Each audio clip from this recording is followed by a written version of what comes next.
आता बोर्डची एक्झाम इतक्या जवळ आलेली आहे की मग अगदी 2-3 आठवडे उरलेत, बरोबर आहे.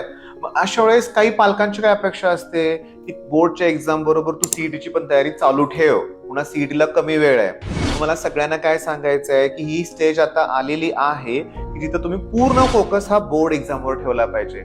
सीईटी आता नको. ओके, डिटेल मध्ये एमसीक्यू सॉल्व्ह करायची गरज नाहीये. आता बोर्डच्या प्रिपरेशनकडे पूर्ण वेळ लक्ष द्या. काय आहे माहितीये का की सीईटीच्या एक्झामला, बोर्डच्या एक्झामला तर वेळ आहे. 2 मार्चला जेव्हा मॅथ्सचा पेपर कम्प्लीट होईल तुमचा, त्याच्यानंतर अगदी 25 एप्रिल पर्यंत तुम्हाला वेळ आहे. त्यामुळं वेळ आहे.